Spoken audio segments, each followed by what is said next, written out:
दिनै जोंहा परबतजला जिल्ला हिसाबैहाय सेन्ट्रेल इउथ बिपिएफ आरो बिएसइउ आरो जोंनि परबतजला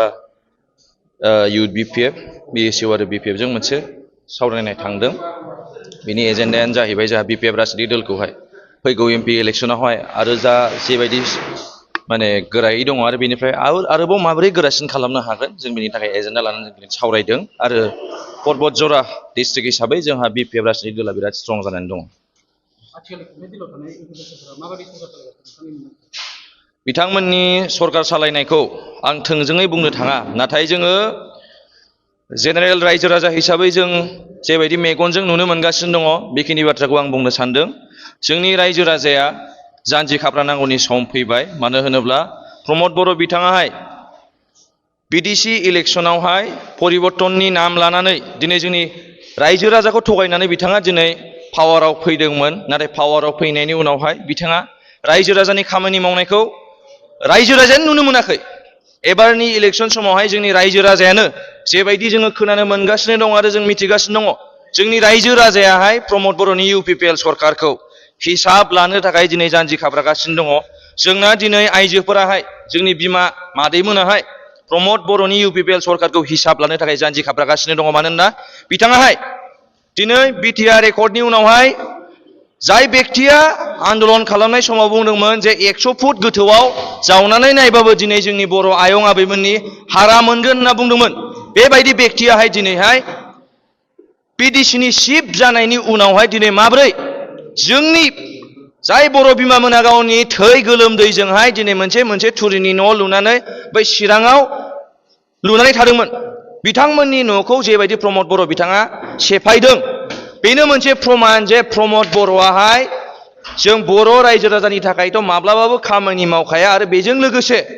गुबुन गुबुन जाय जाथिफोर दङ, दिनै जोंहा बिडिसिआवहाय मुस्लिम, राजबंशी आरो गोबां अन्यान्य जाथि दङ, बिथांमोननि थाखायबो खामानि मावाखौ नुनो मोनदों। मानोना दिनै बिथांमोनासो दिनै जोंखौ बुङो, जोंनि जाय राजबंशी कमिउनिटि आदामोन दङ बा मुस्लिमनि आदामोन दङ, बिथांमोनासो बुङो जे नोंथांमोननि आन्दलनाहाय इसिबां हाजार हाजार बेक्ति दिनै मुंख्लं जालांबाय। नाथाय हाजार हाजार बेक्ति मुंख्लं जानायनि उनावबो दिनै नोंथांमोननि बर'आ माने इभिकसन खालामजाखो? आरो जुदि बर'आनो इभिकसन खालामजायोबा जों मुस्लिमा राजबंशीजों खालामजायाना? जुदि बर'आनो साख्रि मोनाखैबा जों मुस्लिमा माबोरै मोनगोन? जुदि बर'आनो गावथारजागासिनो दङब्ला जोंनि जिउआ रैखा दङ नामालै? दा बेनो मोनसे खोथा। दिनै प्रमद बर'नि इउपिपिएल सरकारा थांनाय बोसोरनि एप्रिल मासावहाय मोनसे नटिस होदोंमोन जे जुदि सोरबा रायजो राजाया बिडिसिनि सिङाव थानाय ना हमोब्ला, उदैयाव बिदै गोनां नाखौ हमोब्ला बिथांमोना बुंदोंमोन फाइन होनांगोन, नङाबा 6 मास जेलाव थांनांगोन। नाथाय आं रायजो राजाफोरखौ खावलायनो सानदों, बिथांमोना नानि जिउनि थाखाय इसेबां गुरुत्त होनो हादों, नाथाय बिथांमोना जोंनि बिडिसिआव मानो इभिकसन खालामगासिनो दङ? नानि थाखाय इसेबां साननो हायोब्ला बिडिसिनि रायजो राजानि थाखाय मानो सानाखै? दिनै जोंनि बिडिसिनि डिपार्टमेन्टफोरखौ बिथांमोना मानो हगार हरखो? दिनै आन्दलनकारि आदामोननो दिनै मानो साख्रि होनो हायाखै? दिनै प्रमद बर' बिथाङाहाय 3 बोसोर बिडिसिखौ सालायबाय, बुंदोंमोन बिटिआर रेकर्डआवहाय 1500 कोटी स्पेशल पेकेज फैगोन। जुदि स्पेशल पेकेज फैमारदोंब्ला नोंथाङा बिडिसिनि रायजो राजानि थाखाय मा डेभेलपमेन्ट लाबोखो? आरो आं खावलायनो सानदों, दिनै जोंहा परबतजला ओनसोलावहाय जोङो हाबनाय लोगो लोगो नुनो मोनो जोंहा साल दंफां बा साल बिफां गोबां दङ। बे साल दंफांखौ दिनै जोंनि बिडिसिनि जाय बेक्तिया ट्रेक्टरनि रेलि खालामनानै साल दंफांखौ दानफायगासिनो दं, आरो जाय बेक्तिया परबतजला ओनसोलनि साल दंफांखौ जाय नोजोर होदों, बिथांमोननो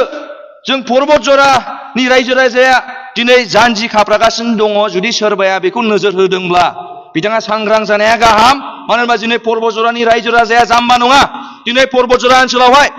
बिडिसि एकर्डनि सिगां परबतजला ओनसोला बिराद गोग्लैसोना थानाय ओनसोलमोन, नाथाय बिडिसि एकर्डनि उनावहाय हाग्रामा महिलारि सारनि दैदेननायावहाय दिनै परबतजला बिराद गोग्लैसोना थानाय ओनसोलमोन, नाथाय बिडिसि एकर्डनि उनावहाय हाग्रामा महिलारि सारनि दैदेननायावहाय दिनै परबतजला हिसाबै गोबां जौगाखांबोदों। जौगाखांनायावहाय दालां माखासे थालांदोंमोन, नाथाय बे थालांनाय दालांखौहाय दिनै इउपिपिएलनि परिबर्तन सरकारा मानो मावफुंनो हायाखै? सारा दालां बानायदों,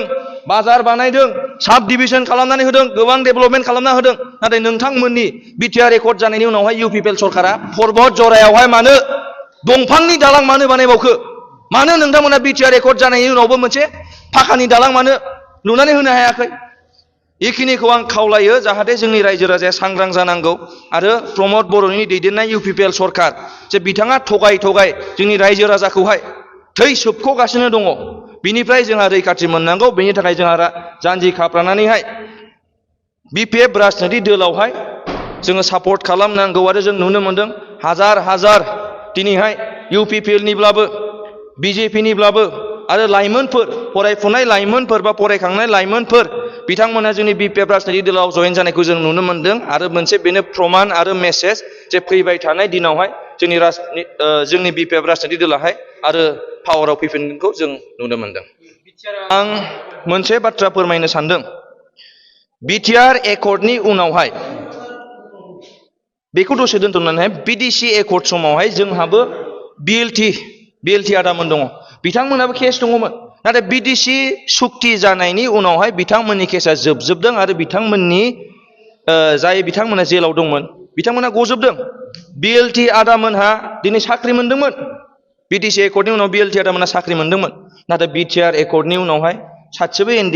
NDFB आदामोनहा जेलनिफ्राय गवाखै जाय बिथांमोना जेलाव दंमोन सासेबो NDFB बिथांमोना साख्रि मोनाखै सासेबो मार्टियार फेमिलिया दिनैसिमबो साख्रि मोनाखै बै समावहाय गावनि जिउ देहाखौ बावसोमनानै मावबोनाय जोंनि दुलाराय बर' फरायसा आफादनि माखासे आदामोन दं बिथांमोननोबो साख्रि होआखै दा बेनो मोनसे प्रमान जे जोंनि BDC आवहाय सान्थि परिबेस फैयाखै आरो सान्थि परिबेस फैदोंमोनब्ला थांनाय 2021 जोंहा बे पर्बतजरा ओनसोलनिनो सासे आदा जनक बिथाङा क'क्राझारनि बै सेलेखा बाजार खाथियावहाय बे सेलेखा बाजारनि सासे आदा जोंसारजों लोगोमोन बिथांमोना माबा मोनसे बिजनेस मावहैदोंमोन बे समावहाय बिथांमोना पुलिसनि गुलिनि शिकार जानांदों दिनै जोंहा उदालगुरियावहाय केनाराम ब्रह्मनि केसावहाय जाय बेक्तिया दायनिगिरि नङामोन बिथांमोना पुलिसनि गुलिनि शिकार जानांदों जोंहा दिनै चिरांनि किसान बाजारावहाय सासे सेंग्रा रोंखा राखा सेंग्रा बिथाङा पुलिसनि फाव फान्दायनायाव बा भुल बुजाबुजि मेसेजावहाय बिथाङाबो गावनि जिउखौ आसाम पुलिसनि गुलिनि शिकार खालामनांदों अब्ला जोंनि BDC आवहाय माबोरै सान्थि परिबेस फैखो सान्थि परिबेस फैनायमोनबा दिनै जोंनि BDC आवहाय इलेक्सन जानाय नङामोन जोंनि बर' बिमा जोंनि बर' बिफा बिथांमोनहा बै समाव गोजां बोथोरमोन चिरांनि लावख्रिगुरियाव बा चिरां ओनसोलाव जेब्ला इलेक्सन खालामदोंमोन बे समाव गोजां बोथोरमोन सोरबा बे गामिनि फंबाय बिनानावमोनहा कलेज फरायनाय स्कुल फरायनाय फरिखा जानाय सममोन बे समाव बिथांमोनहा इलेक्सन खालामदों बेनो नामा जोंनि BDCनि सान्थि परिबेसा गतिके सान्थि परिबेस जोंनि BDC आव फैयाखै एकमात्र जोंनि BDC आव परिबर्तन जादों बे जाहैबाय जोंनि UPPLनि लिडारफोरा परिबर्तन जादों सोरबा एल्ट' सालायोमोनब्ला बिनिफ्राय दामि गारिसिन सालायबाय सोरहाबा गावनि बेक्तिगत सार्थ हिसाबैहाय जेसेबांखिनि फैसा आरजिनांगौ बिथांमोनहा आरजिगासिनो दङ इभेन दिनै BCDCनि चेयारमेनब्लाबो जाय बेक्तिफोरा बे टारगेटनि शिकार जादों बिथांमोना मोनथिगौ दाख्लै समाव मोनसे धौ फैदोंमोन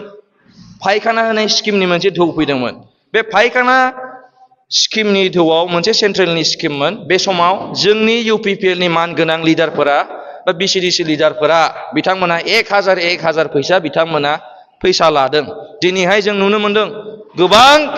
ओनसोलनि बा गोबां रायजो राजा खुद्रि सारगासिनो दङ दिनैहाय बिथांमोना न' होदोंब्लाबो बिथांमोना थाखा फैसाखौ 50%निबो बारा सोरनिफ्रायबा 10,000 लादों सोरनिफ्रायबा 15,000 लादों 20,000 लादों बिथांमोना बेबायदि परिस्थिति लाबोगासिनो दङ दिनै बर' हारिल' आं बुंला दिनै जोंनि बर' रायजो राजायाहाय बिदि परिस्थितिखौ नायनो थाखायसो इसिबां हाजार मुंख्लं खालामनानै आन्दलन खालामदोंमोन नामा प्रमद बर' नोंथांनि दैदेननाय UPPLआ जेबायदि खामानि मावगासिनो दङ बेखौ रायजो राजाया बुजिनो बाखि गैला नोंथाङा थाबैनो जोंनि BDC सरखारनिफ्राय नोंथाङा थाबैनो उच्छेद जानो थांगासिनो दङ